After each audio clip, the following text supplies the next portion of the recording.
Lagos Assembly impeaches Obasa, elects Mojisola Meranda as first female speaker.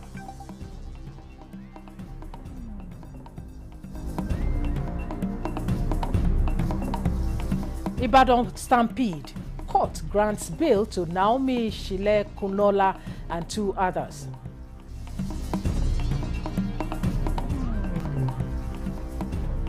It's a place where over the years we've seen the government come to raise money. Companies too also come to raise money. Experts believe investment and security law will herald changes in capital markets 2025 sustainable economic development.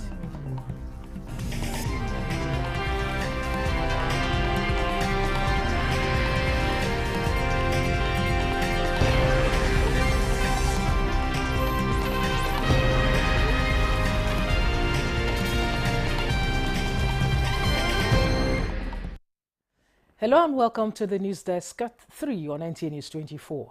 I am Stella Inamiti. Thanks for joining us. Lagos State House of Assembly Speaker Mudashiru Obasa has been impeached by 32 members of the Lagos State House of Assembly as former Deputy Honorable Moji Meranda of Apapa 1 constituency emerges new Lagos Assembly Speaker and has been sworn in as first female Speaker, while Honorable Mojid Fatai now becomes the Deputy Speaker.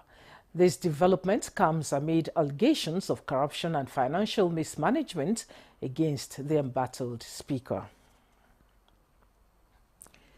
We are now being joined by our correspondent Musa Toliat from Lagos. Okay, Musa is not ready. We'll take our next report, then go back to him. The Oyo State High Court in Ibadan has granted bail to Naomi Shile Kunola, the ex-wife of the Oni of Ife, Alhaji Oriyomi Hamzat, owner of Agidigbo FM, and Abdullahi Fasasi, principal of Islamic High School, Bashorun. The 3 were implicated in the tragic stampede at the children's festive party in December 2024, which claimed the lives of at least 35 children. Justice Kamaruddin Olawoyin delivered the ruling on Monday, granting Oriyomi Hamzat bail at 10 million naira with the condition of providing 2 sureties. The court also barred his media organization, Agidigbo FM, from broadcasting news related to the case.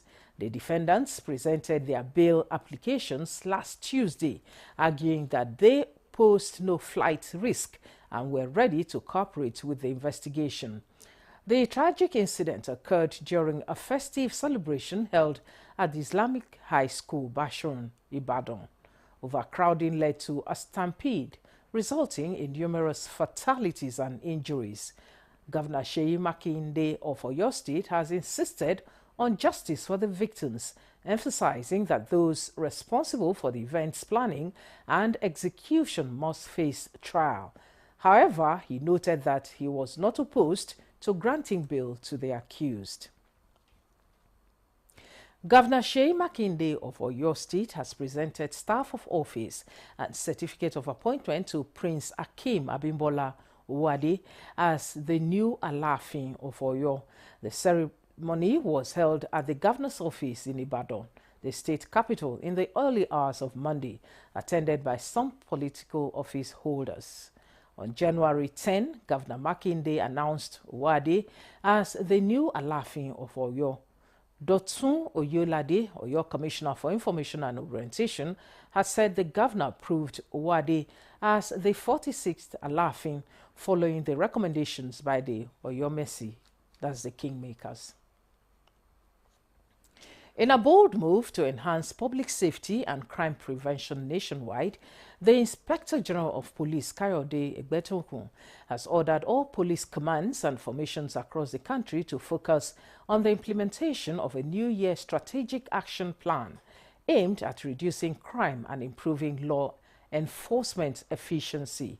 In a statement, the IGP underscored the importance of strategic planning and data-driven approaches in combating crime and urged officers to shift towards proactive policing methods addressing issues before they escalate.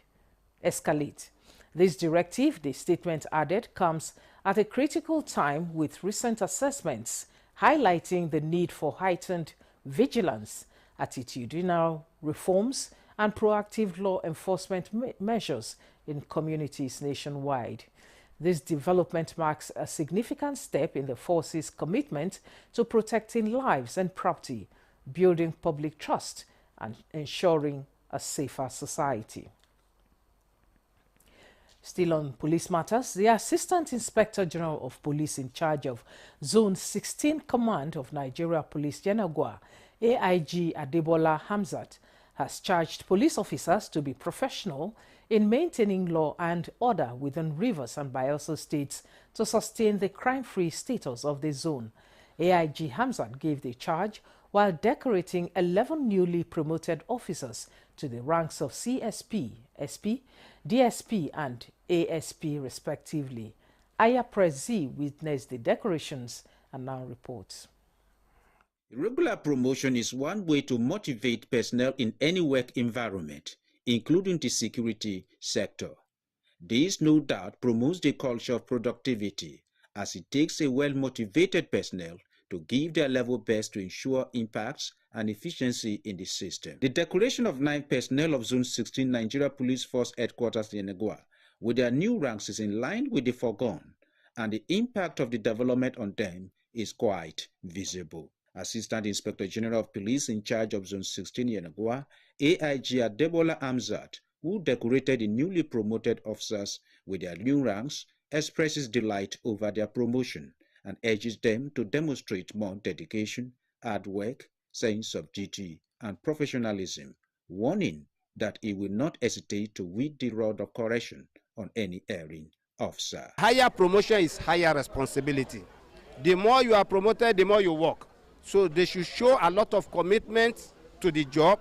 They should show exemplary performance in the job so that their juniors or subordinates can actually take after them. They must lead by example. I know that with this, we are expecting more promotion and more God's favor.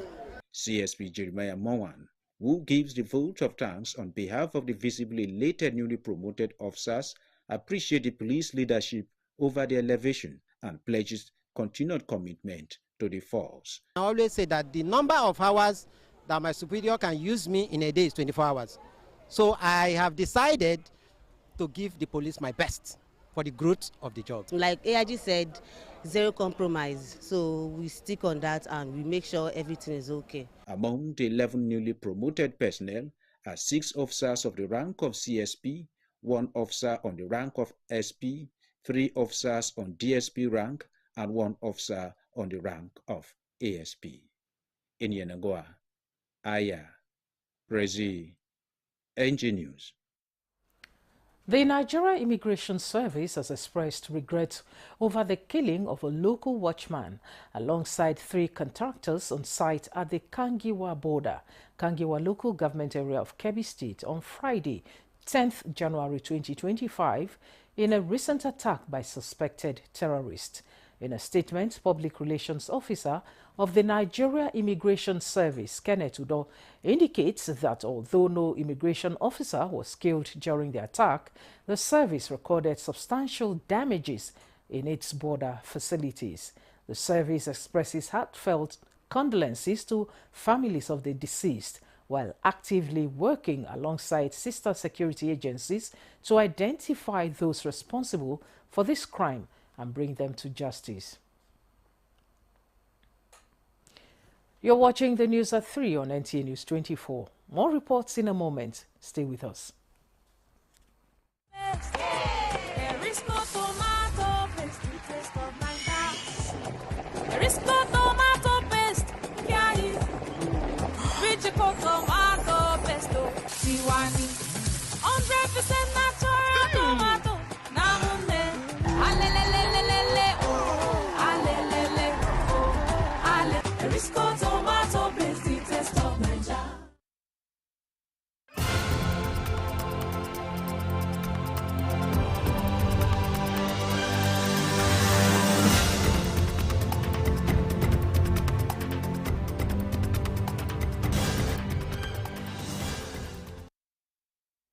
Welcome back. Given the critical role of the capital market in economic development, Guests on Good Morning Nigeria want the Investment and Security Bill signed into law. This, they believe, will unleash operations in the capital market for a game-changing sustainable economic development in the year 2025 and beyond. Lydia Sampson reports. Capital market fared very well in 2024, emerging amongst the best in Africa. To further consolidate on these achievements, Guest on Good Morning Nigeria wants more Nigerians harnessing the enormous potential in the capital market for long-term development. Optimism is high that the capital market, having raised 2.2 trillion for banks recapitalization and 3 trillion in collective investment schemes in 2024, 2025 will record more. The capital market is a place where over the years we've seen the government come to raise money. Companies too also come to raise money. And you know, when they raise this money, they're expected to, for companies, for example, to use them to expand. When companies expand with the money they're able to raise, what happens? It creates job opportunities.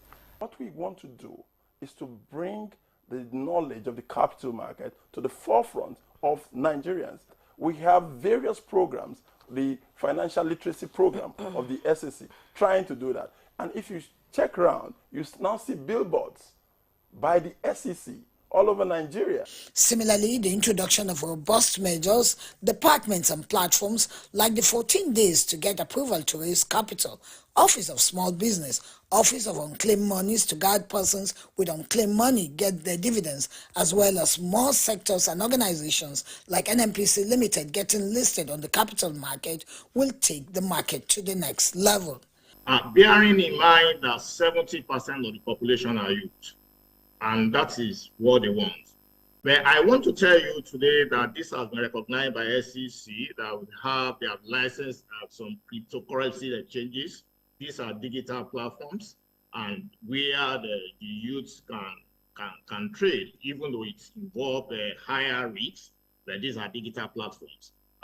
The deployment of technology to deepen clarity and transparency, the guests say, will empower investors to have information on their phones at the tip of their fingers. The guests are on the same page that the capital market will continue to be a solution provider to fast-track the realization of government economic growth across all sectors. In Abuja, Lydia Sampson, NTA News. Kogi State government has flagged off the upgrade of 88 primary healthcare centers across the state. Jonathan Omajali reports that the event held at the Felele Primary Healthcare Center, Lokoja, marks a major step by Governor Ahmed Usman Odudu towards improving healthcare delivery across the 21 local government areas in the state. The state governor, represented by the Commissioner for Health and a team of contractors, took time to inspect facilities at the Felele Primary Healthcare Center. At the end of inspection, it became clear that the facility urgently required an upgrade. Its state of dilapidation and lack of essential facilities have drastically reduced the number of patients seeking medical attention there. Because of this, there's reduction in patients, clients coming here. However, the situation is set to change within the next 4 months as Kogi State government embarks on upgrading of the center alongside 87 others across the state. The initiative complements the ongoing revitalization of 70 primary healthcare centers across the state. Backed by the World Bank support, the state government has allocated 7 billion naira to the project. The ultimate aim is to ensure that every ward has at least one functional level 2 primary healthcare center. Functional level 2 means 24-hour service, alternative power supply, renewable one, solar you may call it,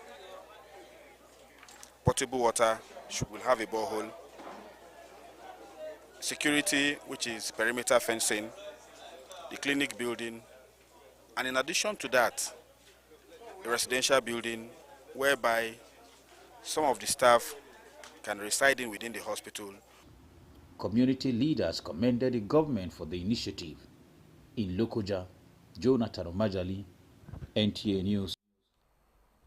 Cross River State Governor Senator Basi Otu says his administration is working assiduously to upgrading primary health care facilities and improve access to quality healthcare services across the state. The governor stated this while taking delivery of 196 laptops during the Impact Project engagement meeting with stakeholders. Justina Etim has details. Laptops procured by the World Bank-funded Impact Project are to be distributed across the 196 healthcare centers across the states to facilitate digital data collection and preservation, all in a bid to enhance child health management. Taking delivery of the equipment, Governor Tu says the development will add value to his efforts to digitize health service delivery in Cross River State. We also have plans immediately for the insurance because we know that our health insurance is not where it's supposed to be.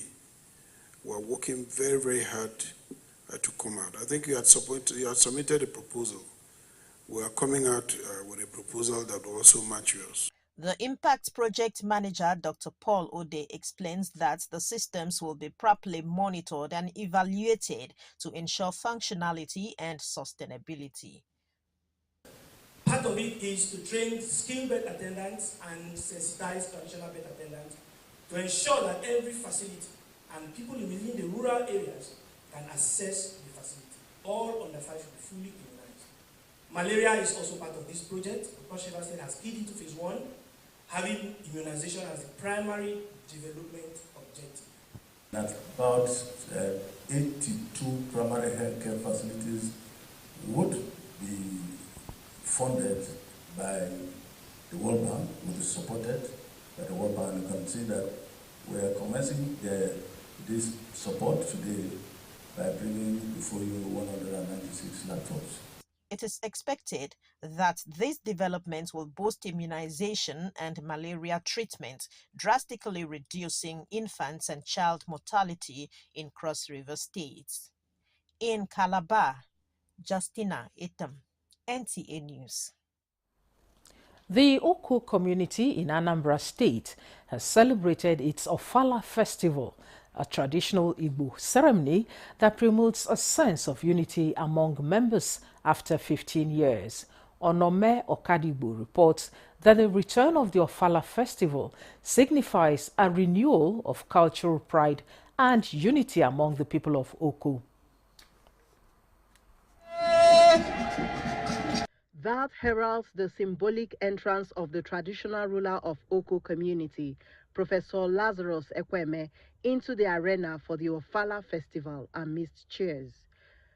With the Ofala celebration coming after 15 years, the festival showcases the rich cultural heritage of Oko community through music, dances, and conferment of chieftaincy titles.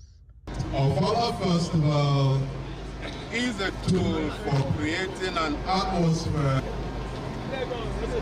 of social bonding, interaction, and for promotion of our culture, tradition, and values. The people of Oko have gathered here today to reaffirm their collective support for our traditional ruler and one of our cultural heritage. The commitment that is desired of us, we know that this community is making progress because some people have contributed to it. So we are prepared to do our level best to ensure that this progress that we have witnessed in this town will continue to go on and on. Spiritually, physically, and emotionally prepared for the job. Once it is Oko, I'm prepared. This year's Ofala Festival of Oko community, indigenous say, is aimed at promoting peace and harmony, encouraging togetherness within the community.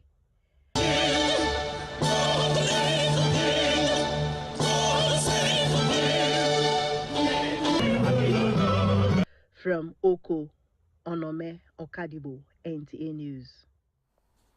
Bishop Emeritus, Archdiocese of Abuja, John Cardinal Onayekon, says communities must not shy away from practicing their cultures especially now that many cultures are going extinct due to effect of Western civilization.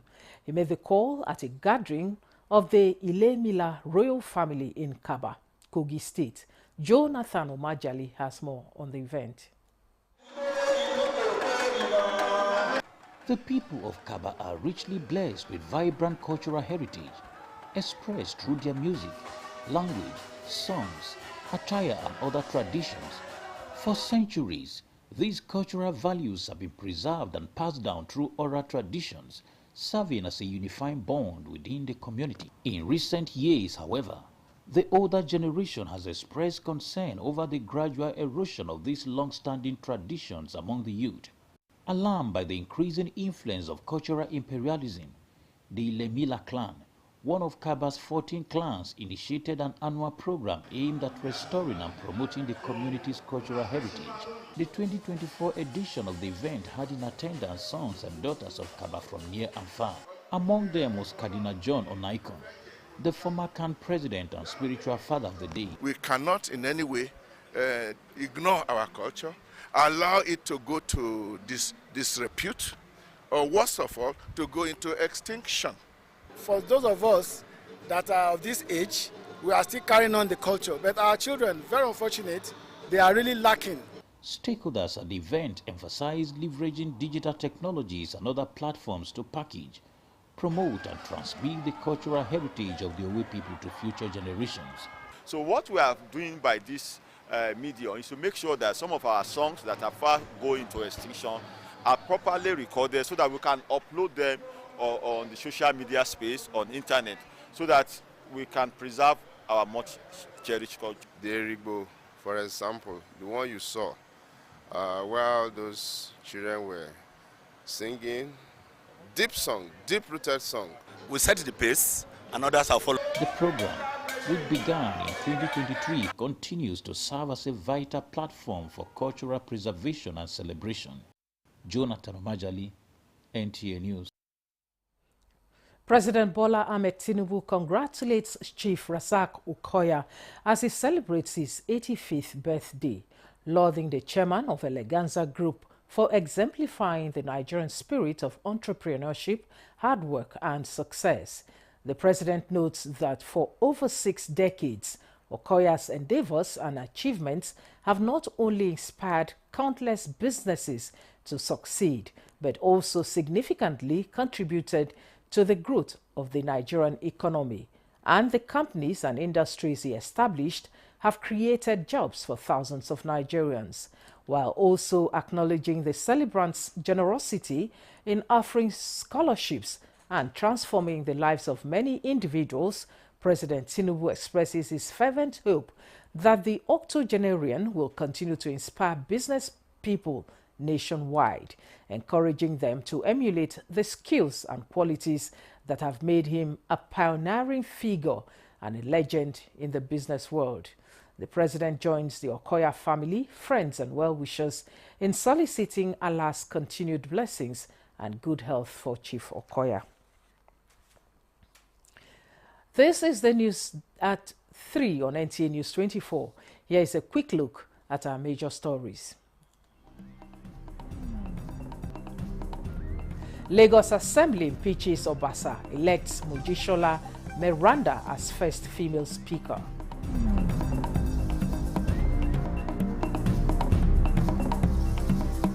Ibadan Stampede, court grants bail to Naomi Sile Kunola and 2 others.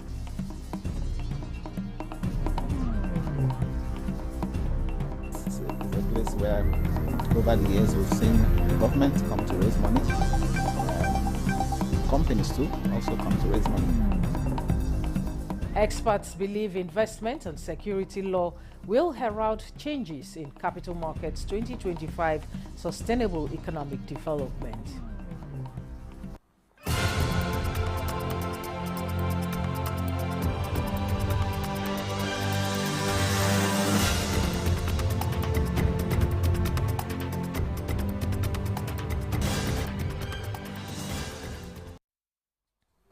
Thanks for staying with us.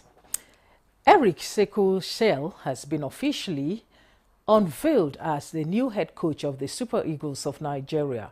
Shell was presented to the media by the Nigeria Football Federation, NFF, at the conference room of the Moshood Abiola Stadium, Abuja, on Monday. Chairman of the National Sports Commission, Shehu Diko, NFF President Ibrahim Gasso, and Secretary General Mohammed Sanusi were among the dignitaries that attended the unveiling ceremony.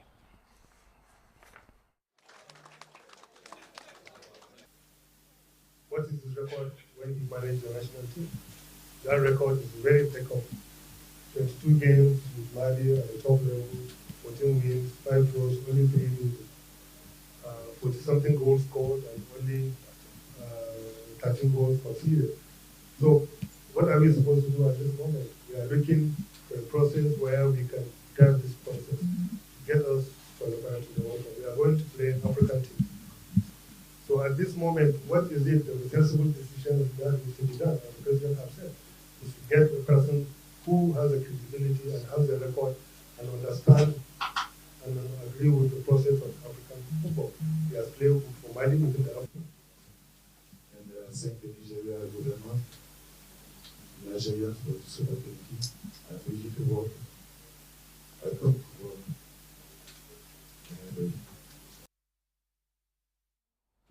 The 47-year-old who quit his role with Algerian club MC Oran to manage the Super Eagles is coming with 3 backroom staff.